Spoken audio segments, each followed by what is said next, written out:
අපි දවසකට පැය 8ක් 10ක් සමහර වෙලාවට පැය 12ක් මහන්සි වෙලා වැඩ කරනවා. ඉතින් අපි හිතනවා අපි මහන්සි වෙන තරමටම අපිට වැටුපක් ලැබෙනවා කියලා. හැබැයි ඇත්තටම වෙන්නේ මොකක්ද? අපි කොච්චර මහන්සි වුණත් පොහොසත් වෙන්නේ වෙනත් කෙනෙක්. ලෝකේ එක පැත්තකින් ධනවතුන් කෝටිපතියන් නිර්මාණය වෙද්දී අනිත් පැත්තෙන් සාමාන්‍ය ජනතාව දුප්පත් භාවයේ අන්තයටම යනවා. ඇයි මෙහෙම වෙන්නේ? අන්නේ ප්‍රශ්නයට උත්තරය දුන්නේ කාල් මාක්ස් කියන ජර්මන් ජාතික දාර්ශනිකයා. ඔහු දාස් කැපිටාල් කියන පොත රචනා කරන්නේ මෙන්න මේ ගැටලුව ලියන්න. අදටත් ලෝකයේ ආර්ථික අර්බුදයක් එද්දී වැඩියෙන්ම අලෙවි වෙන්නේ දාස් කැපිටාල් හෙවත් ප්‍රාග්ධනය කියන පොත. මේ පොත ලෝක ඉතිහාසයම වෙනස් කරපු පොතක්. අද අපි මේ පොතේ තියෙන වැදගත්ම කොටස වන අතිරික්ත වටිනාකම් න්‍යාය පිළිබඳව ඊටාම සරලව ඔබට තේරුම් ගන්න පහසු වෙන ආකාරයට කතා කරනවා. ඉතින් අනිවාර්යයෙන්ම මේ වීඩියෝ අවසානයේ වෙනකන් රැඳිලා ඉන්න. මොකද මේ ගැන අපිට ලොකු සංවාදයක් හදාගන්න පුළුවන්. මේ වීඩියෝ එකට යන්න කලින් සුපුරුදු විදිහටම EduPub Theory නාලිකාව දැම්ම subscribe කරලා ළඟම තියෙන bell icon එක click කරන ලෙසත් මේ වීඩියෝව පිළිබඳව ඔබේ අදහස් comments ලෙස පළ කරන ලෙසත් මේ වීඩියෝව තවත් අයට නරඹන්න ඔබේ යාළුවන්ට share කරන ලෙසත් ඔබෙන් ඉල්ලා සිටිනවා. මම මුලින්ම 18 වෙනි සියවසේ මැද භාගයට යන්නම්. 18 වෙනි සියවසේ මැද භාගයේ වෙනකොට යුරෝපයේ වැඩවසන් සමාජ ක්‍රමය සම්පූර්ණයෙන්ම පිඳ වැටෙමින් පැවතුණා. රජවරු, වංශාධිපතියෝ නැත්තම් රදලයෝ මේ අය සතුව තිබුණු බලය ක්‍රමානුකූලව වෙලෙන්දන් සහ කර්මාන්තවල අයිතිකරුවන් අතට මාරු වෙමින් තිබුණා. ඉතින් මේ සංක්‍රාන්ති කාල සීමාවේදී, ඒ කියන්නේ 1776 අවුරුද්දේදී ස්කොට්ලන්ත ජාතික දාර්ශනිකයෙකු සහ ආර්ථික විද්‍යාඥයෙක් වෙච්ච ඇඩම් ස්මිත් ජාතීන්ගේ ධනය නමින් අතිවිශිෂ්ට ග්‍රන්ථයක් ප්‍රකාශයට පත් කරා. නූතන ධනේශ්වර ආර්ථික විද්‍යාවේ ආරම්භයේ සනිටුහන් වෙන්නේ මෙන්න මේ ජාතීන්ගේ ධනය කෘතිය රචනා කිරීමත් එක්ක. ඇඩම් ස්මිත් ඒ කෘතිය හරහා මෙහෙම කිව්වා. ඔහු කිව්වා යම් රාජ්‍යයක ඉල්ලුම සහ සැපයුම මත මිල තීරණය වන නිදහස් වෙළඳ පොලක් පැවතිය යුතුයි කියලා. ඒ නිදහස් වෙළඳ පොලේ ක්‍රියාකාරීත්වයට රාජ්‍ය මැදිහත් නොවිය යුතුයි කියලත් ඔහු ප්‍රකාශ කරා. ඇඩම් ස්මිත් ඒක හැඳින්නුවේ නොපෙනෙන හස්තය කියන සංකල්පයෙන්. ඒ කිව්වේ වෙළඳ පොළ පාලනය කිරීමකින් තොරව සෑම පුද්ගලයෙක්ම තමන්ගේ පුද්ගලික ලාභය වෙනුවෙන් කටයුතු කරද්දී සමස්ත සමාජයේම සුබසාධනය සහ ආර්ථික වර්ධනය ස්වභාවිකවම ඉහළ යනවා කියලා තමයි ඇඩම් ස්මිත් ප්‍රකාශ කරේ.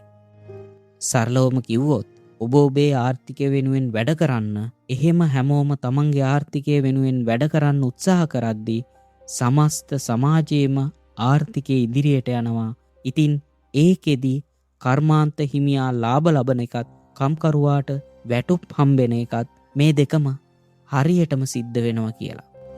හැමෝටම තමන්ට අයිති සාධාරණ කොටස මේ හරහා ලැබෙනවා කියලා ඇඩම් ස්මිත් ප්‍රකාශ කරා. ඒ වගේම තවත් වැදගත් දෙයක් ඔහු කිව්වා. ඒ ශ්‍රම විභජනය පිළිබඳව. ඔහු කිව්වා ඉදිකටුවක් හදන කර්මාන්ත ශාලාවක් ගැන.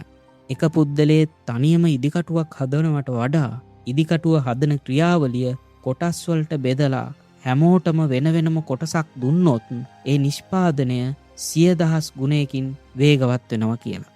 ඉතින් මෙන්න මේ විදිහට ඇඩම් ස්මිත් ජාතීන්ගේ ධනය පොත රචනා කරලා නිදහස් වෙළඳ පොළ සංකල්පය ලෝකයට ඉදිරිපත් කරා.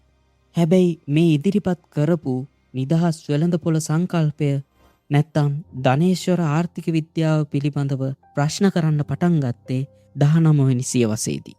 ඒ මාක්ස්වාදී දර්ශනය ඉදිරිපත් කරපු කාල් මාක්ස් සහ ෆෙඩරික් එන්ගල්ස් කියන දෙන්නා විසින්.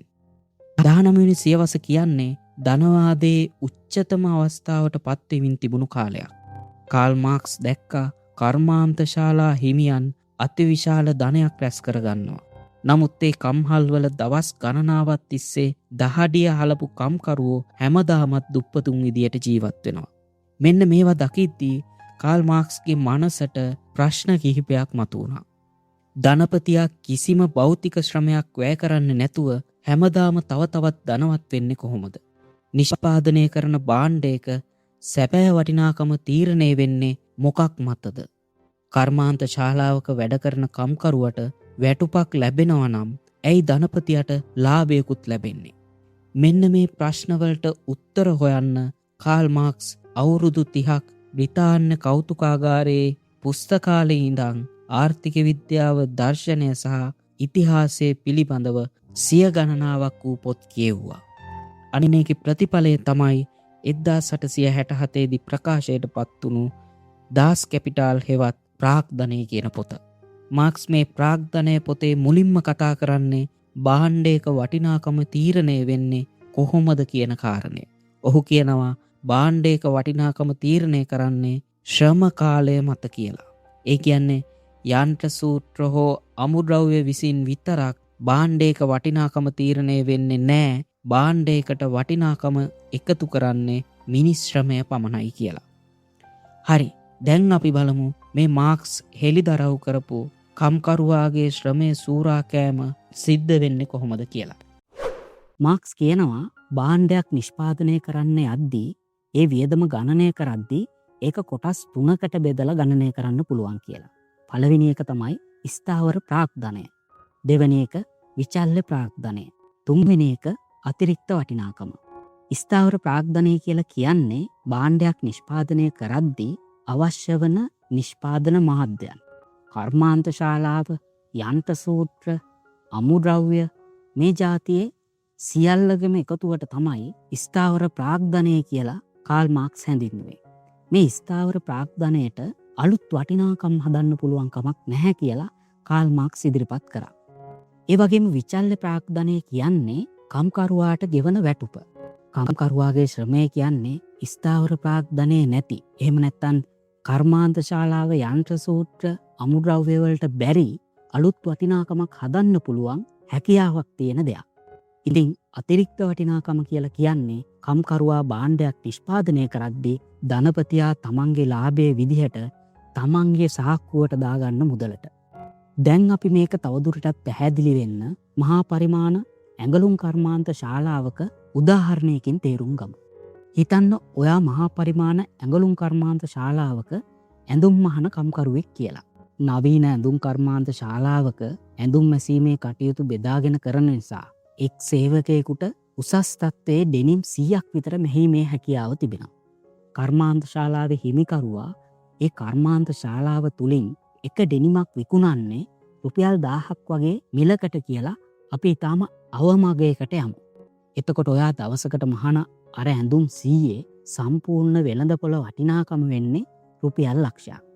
හැබැයි කර්මාන්ත ශාලාවේ අයිතිකාරයා ඔයාට දවසකට දෙන්නේ රුපියල් 2000ක් වගේ ඊටාම කුඩා වැටුපක් විතරයි. ඉතිරි 98000ක මුදල කර්මාන්ත ශාලාවේ අයිතිකාරයා ලබා ගන්නවා. එතකොට ඔයාට හිතෙන්න පුළුවන් ඔහු ඒ 98000ක මුදල් ලබා ගන්න එක ඊටාම සාධාරණයි කියලා. මොකද මේ ඩෙනිම මහන්න ඩෙනිම් රෙදි, බොත්තම්, නූල්, යන්ත්‍ර සූත්‍ර, විදුලිය මේ වගේ නිෂ්පාදන මාධ්‍යයන්ට ලොකු පිරිවැයක් කර්මාන්ත ශාලාවේ හිමිකාරයට නැත්තම් ධනපතියට වියදම් කරන්න සිද්ධ වෙනවා.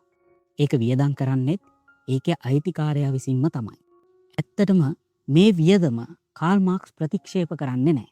ඩෙනිම් රෙදි, නූල්, රිවට්, යන්ත්‍ර සූත්‍ර, කර්මාන්ත ශාලා ගොඩනැගිල්ල, අමුද්‍රව්‍ය මේ දේවල් මිලදී ගැනීමට ධනපතියා මුදල් වියදම් කරනවා. අන්නේ වියදම කාල් මාක්ස් හැඳින්වුවා ස්ථාවර ප්‍රාග්ධනය කියන නමින්. එහෙමනම් ස්ථාවර ප්‍රාග්ධනයේ විදියට කොටසකුත් ඉවත් කළත් විචල්්‍ය ප්‍රාග්ධනයේ විදියට කර්මාන්ත ශාලාවේ වැඩ කරන කම්කරුවට ගෙවීමත් කරත් තවත් ලොකු මුදලක් අතිරික්ත වටිනාකම විදිහට ධනපතියා අත්පත් කරගන්නවා කියලා. මම දැන් මේ අතිරික්ත වටිනාකම හැදෙන ආකාරය ඔබට පැහැදිලි කරන්නම්. ඩෙනිම් 100ක සම්පූර්ණ වෙළඳපොළ වටිනාකම රුපියල් ලක්ෂයක් විදියට අපි සැලකුවා. අමුද්‍රව්‍ය, යන්ත්‍ර සූත්‍ර වගේ නිෂ්පාදන මාධ්‍යයන්ට යන වියදම් දල වශයෙන් 50000ක් කියලා උපකල්පනය කරොත් කම්කරුවාට ගෙවන දෛනික වැටුප නැත්තම් විචල්්‍ය ප්‍රාග්ධනය 2000යි, ස්ථාවර ප්‍රාග්ධනය 50000යි. මෙන්න මේ දෙකේ එකතු යන්නේ රුපියල් 52000ක මුදලක්. එහෙමනම් මේ ඩෙනිම් 100 මුළු නිෂ්පාදන පිරිවැය වෙන්නේ රුපියල් 52000ක් වගේ මුදලක්. හැබැයි ධනපතියා නැත්තම් කර්මාන්ත ශාලාවේ අයිතිකාරයා මේ රුපියල් ලක්ෂයක මුදලින් රුපියල් 48,000ක වගේ ප්‍රමාණයක් තමන්ගේ සාක්කුවට දාගන්නවා. ඉතින් කාල් මාක්ස් කිව්වේ මෙන්න මේ රුපියල් 48,000ක ප්‍රමාණයක් ධනපතියා තමන්ගේ සාක්කුවට දාගන්නේ කම්කරුවට නොගෙවන අතිරික්ත වටිනාකමෙන් කියලා. ඉතින් මේකෙදි තමයි කාල් මාක්ස් ඇඩම් ස්මිත්ව ප්‍රශ්න කරන්න පටන් ගන්නෙ. අමුද්‍රව්‍ය ඇතුළු සියලුම දේවල් වලට වියදම ගෙව්වට පස්සේ ඉතිරිවන අන්න අර දැවැන්ත රුපියල් 48,000ක මුදල ශුද්ධ ලාභයක් බවට පත් වෙන්නේ කොහොමද? අන්න එතනදි තමයි ධනපතියා කිසිම භෞතික ශ්‍රමයක් වැය කරන්නේ නැතුව අර කම්කරුවා වැඩ කරන අතිරේක ශ්‍රමය මගින් අතිරික්ත වටිනාකමක් අත්පත් කරගෙන සාක්කුවට දා ගැනීම සිද්ධ කරන්නේ. සරලවම කිව්වොත් ධනවාදී ක්‍රමය කියන්නේ කම්කරුවට සොච්චම් වැටුපක් දීලා කම්කරුවගේ ශ්‍රමය තමන්ගේ අයිතියක් විදිහට තමන්ගේ සාක්කුවට දාගන්න ක්‍රමයක්. මෙන්න මේ විදියට ධනපතියා හොරෙන් ලබාගන්න මුදල තමයි අතිරික්ත වටිනාකම් න්‍යාය හරහා හෙළිදරව් කරන්නේ.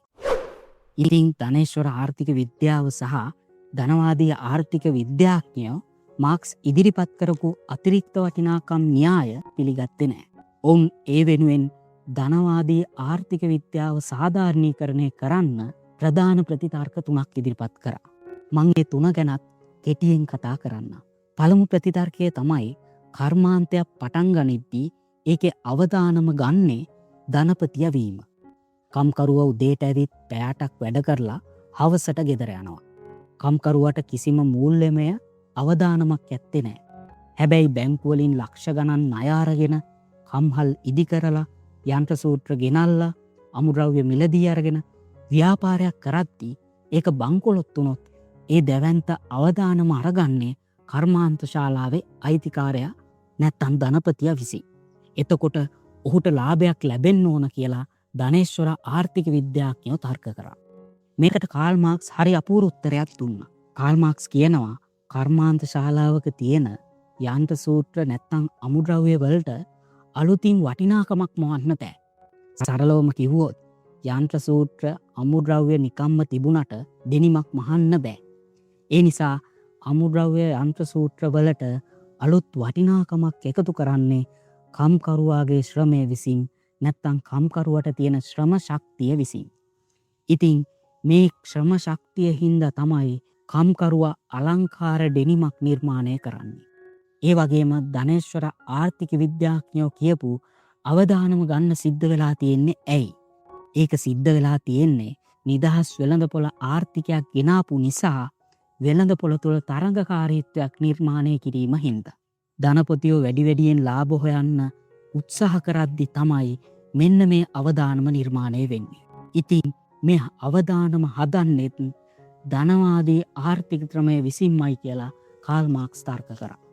ඒ වගේම දෙවෙනි ප්‍රතිතර්කය තමයි කර්මාන්ත ශාලාව පාලනය කිරීම සහ බුද්ධිමත්ව කල්පනාකරණය කිරීම සිද්ධ කරන්නේ ධනපතියා කියන එක. කම්කරුවට තියෙන්නේ කර්මාන්ත ශාලාවක තියෙන යන්ත්‍රයක් ක්‍රියා කරවන්න විතරයි. නමුත් වෙළඳපොළ හසුරුවද්දී ඉල්ලුම කොහොමද? ඒ වෙනුවෙන් සැපයුම කරන්නේ කොහොමද? ඒ වගේම භාණ්ඩ විකුණන්නේ කොහොමද? ගනුදෙනුකරුවන් සොයාගන්නේ කොහොමද? මේ දේවල් සැලසුම් කළා සමස්ත කර්මාන්ත ශාලාවම තමන්ගේ මොලේ පාවිච්චි කරලා දුවවන්නේ කර්මාන්ත ශාලාවේ හිමිකරුවා විසින්.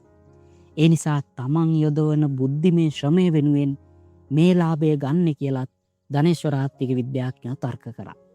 හැබැයි කාල් මාක්ස් ඒකට මෙහෙම තර්ක කරා.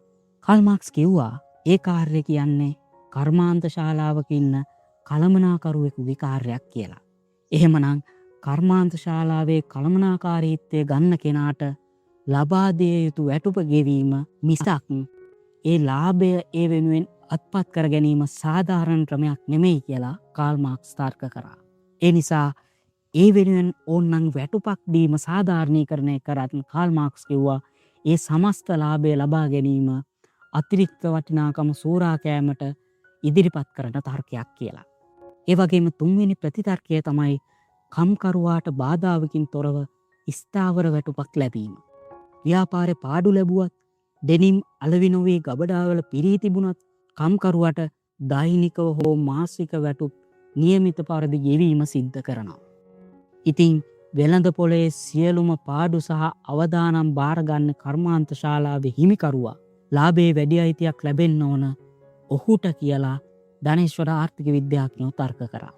මාක්ස් කියනවා ධනපතියා ඒ සූරාකෑම සාධාරණීකරණය කරන්න තීර වැටුපක් ගෙවීම ඉදිරිපත් කරාට ඒ ගෙවීම කරන්නේ ඔහුගේ ඇත්ත ශ්‍රමයට වටිනාකමක් ලබා නොදීම හරහා කියලා. කම්කරුවට කර්මාන්ත ශාලා යන්ත්‍ර සූත්‍ර නැති නිසා අනිවාර්යයෙන්ම ජීවත් වෙන්න නම් තමන්ගේ ශ්‍රම ශක්තිය විකුණන්න සිද්ධ වෙනවා. ඒ ඇත්ත ශ්‍රමයට ගෙවන්නේ නැතුව අමුද්‍රව්‍ය සහ යන්ත්‍ර සූත්‍ර ආදී තමන් ගෙවීම නිසා ධනපතියෝ නීතිගත විදියට සූරාකෑම සිද්ධ කරනවා කියලා කාල් මාක්ස් ඉදිරිපත් කරා. ඉතින් ධනපතියෝ හැමදාම කිව්වා අපි උපයගත්තේ අපේ කඩිසරකම නැත්තං ඉතිරි කිරීම නැත්තං අපේ මහන්සිවීම විසින් කියලා. හැබැයි මාක්ස් මේකට කිව්වේ මේක නිකම් පාරාලීසියේ කතාවක් කියලා. මොකද ධනපතියන්ගේ මුල් ධනය ආවේ මිහිරි කතාවලින් නෙමෙයි. ඒක එන්නේ ප්‍රචණ්ඩත්වයෙන්, සොරකමින්, යටත් විජිත කරණයෙන්, ඉඩම් මුදුරා ගැනීමෙන්, වහල් වෙළඳාමෙන් කියලා කාල් මාක්ස් ඉදිරිපත් කරා. ඒකට උදාහරණ ගණනාවකුත් ඔහු ප්‍රාග්ධනය පොතේ ඉදිරිපත් කරලා තියෙනවා. එකක් තමයි බ්‍රිතාන්‍යයේ ඉඩම් උදුරා ගැනීම. 18 වෙනි 19 වෙනි සියවස්වලදී බ්‍රිතාන්‍යයේ හිටපු ධනපතියෝ ගොවියන්ගේ පොදු ඉඩම් උදුරගෙන ඒවා ඔවුන්ගේ පෞද්ගලික දේපලක් බවට පත් කරගත්තා. මේ නිසා ගොවියන්ට වෙන කරන්න දෙයක් නැතිව කම්හල්වල වැඩ කරන්න සිද්ධ වුණා. කාල් මාක්ස් කියනවා මේ ඉඩම් උදුරා ගැනීම නොමැතිව ධනවාදයේ බ්‍රිතාන්‍යයේ ඉපදෙන්න හේතු සාධක නිර්මාණය වෙන්නේ නැහැ කියලා. ඒ වගේම යටත් විජිතකරණය. බ්‍රිතාන්‍ය, ඉස්පාඤ්ඤ, ප්‍රංශය වගේ යුරෝපා රටවල් ආසියාව, අප්‍රිකාව, ඇමරිකාව වගේ රටවල් යටත් කරගෙන ඒ රටවල් වල ස්වභාවික සම්පත් කොල්ලකාගෙන ඒ රටේ හිටපු ජනතාව තමන්ගේ වහල්ලු බවට පත් කරගත්තා. ඒ වහල්ලු විදියට ඉඳපු ජනතාවගේ ලේ සහ කඳුළු මතින් තමයි යුරෝපයේ ධනවාදය නිර්මාණය වුණේ, නැත්තම් ධනවාදය ගොඩ නැගුණේ. ඒ වගේම වහල් වෙළඳාමත් මේ ධනවාදයේ මුල්පුරුක් නිර්මාණය වෙන්න බලපෑවා කියලා කාල් මාක්ස් ඉදිරිපත් කරා. අප්‍රිකානු ජනතාව මිලියන ගණනක් තමන්ගේ වහල්ලු විදිහට ඇමරිකාවට ගෙනහිල්ලා ඔවුන්ගේ නොමිලේ ශ්‍රමය මත කපු, සීනි, දුම්කොළ මේ වගේ වගාවන් පවත්වාගෙන ගියා. මේ ධනය තමයි යුරෝපයේ කාර්මික විප්ලවයට ඉන්ධන නිර්මාණය කරේ.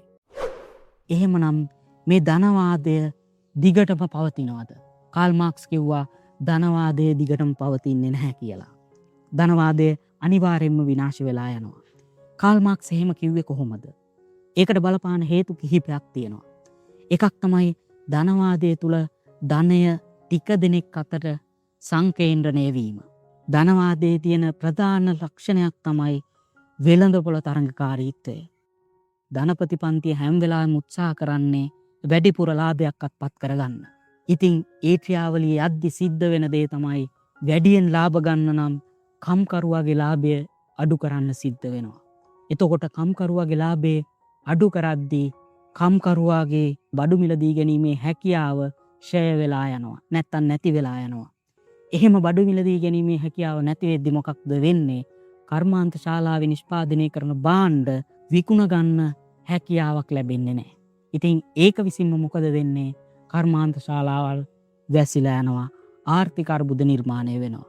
1929 ආපු මහා ආර්ථික අවපාතය 2008 මූල්‍ය අර්බුදය පෙන්눔 කරන්නේ මෙන්න මේ මාක්ස් කියපු පුරෝකතනය. ඒ නිසාම ධනවාදයේ තුලම ධනවාදය විනාශ වෙනවා කියලා කාල් මාක්ස් ඉදිරිපත් කරනවා.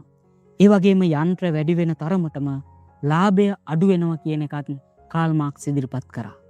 මාක්ස් කියනවා ලාභය එන්නේ කර්මාන්ත ශාලාවේ තියෙන අමුද්‍රව්‍ය සහ යන්ත්‍ර සූත්‍ර වලින් නෙමෙයි, කර්මාන්ත ශාලාවේ වැඩ කරන කම්කරුවාගේ අතිරික්ත වටිනාකම අත්පත් කර ගැනීම හරහා කියලා. කර්මාන්ත ශාලාවට අලුතින් යන්ත්‍ර සූත්‍ර ගේද්දී කර්මාන්ත ශාලාවේ වැඩ කරන කම්කරුවාගේ රැකියා දහස් ගණනින් නැති වෙලා යනවා. ඒ නැති වෙලා යෑම විසින්ම අනිත් පැත්තෙන් සිද්ධ වෙන දේ තමයි කර්මාන්ත ශාලාවේ හිමිකරුවාට අතිරික්ත වටිනාකම් සූරා කෑමේ ඉඩකඩ හොසි වෙලා යනවා. ඒ වගේම මෙන්න මේ කම්කරුවා හැමදාම එකම තලයක ඉන්නේ නැහැ. කම්කරුවාට යම් මොහොතකදී දේශපාලන සවිඥානිකත්වය එනවා. අන්නේ තැනේදී කම්කරුවා නිර්ධාන පන්තියේ විදිහට ඒකරාශී වෙන්න පටන් ගන්නවා. කම්කරුවා වෘත්තීය සමිති අරගල විප්ලව ආරම්භ කරනවා. අන්න එතනදී මේ ධනවාදය පෙරලිලා වඩාත් හොඳ සමාජයක් නිර්මාණය වෙනවා කියලා කාල් මාක්ස් ඉදිරිපත් කරා. ඉතින් මෙන්න මේ අපි කතා කරපු හේතු නිසාම ධනවාදය යම් මොහොතකදී අර්බුදයකට යනවා. අන්නේ අර්බුදයට යන මොහොතේදී කම්කරුවා නැත්තම් නිර්ධන පන්තිය තමන්ගේ ආඥාදායකත්වයේ සහිත පාලන ක්‍රමයක් නිර්මාණය කරගන්නවා. එන්නේ පාලන ක්‍රමය තුළ අතිරික්ත වටිනාකම් සෝරාකෑම අහෝසි කරමින් එම සෝරාකෑම වෙනුවට අතිරික්ත වටිනාකම් මගින් සමාජයට ප්‍රතිලාභ වෙන සමාජ ක්‍රමයක් නිර්මාණය කරනවා. අන්නේ සමාජ ක්‍රමය සමාජවාදී සමාජ ක්‍රමයක් කියලා කාල් මාක්ස් ඉදිරිපත් කරා. ඉතින් අපි මේ සාකච්ඡාවේ අවසානයට આવොත් කාල් මාක්ස් දාස් කැපිටල් නැත්තම් ප්‍රාග්ධනය පොත හරහා ඉදිරිපත් කළේ ධනවාදය හරහා සිද්ධ කරන්නේ අතිරික්ත වටිනාකම් සෝරාකෑම. ඒ සෝරාකෑම සාධාරණීකරණය කරන්න විවිධ අර්ථකථන ධනවාදය විසින් නිර්මාණය කරලා තියෙනවා. ධනේශ්වර ආර්ථික විද්‍යාඥයෝ ඉදිරිපත් කරලා තිබෙනවා. හැබැයි ධනේශ්වර ආර්ථික විද්‍යාඥයෝ ඉදිරිපත් කරන නොපෙනෙන හස්තයක් මේ තුල පවතින්නේ නැහැ. මේ තුල සිද්ධ වෙන්නේ ක්‍රමානුකූලව නීතිමය වශයෙන් කරන සෝරාකෑමක් කියන කාරණය. ඉතින් මේ කාරණෙත් එක්ක අපි අද දවසේ ඉදිරිපත් කරපු සාකච්ඡාව මෙතකින් අවසන් කරනවා. අවසාන වශයෙන් ඉඩියුපප්තියේ YouTube නාලිකාව subscribe කරන ලෙසත් ඒ වගේම ළඟම තියෙන bell icon එක click කරන ලෙසත් මේ වීඩියෝව තවත් අයට නරඹන්න share කරන ලෙසත් මේ වීඩියෝ පිළිබඳව ඔබේ අදහස් comments ලෙස පළ කරන ලෙසත් ඔබෙන් ඉල්ලා සිටිනවා.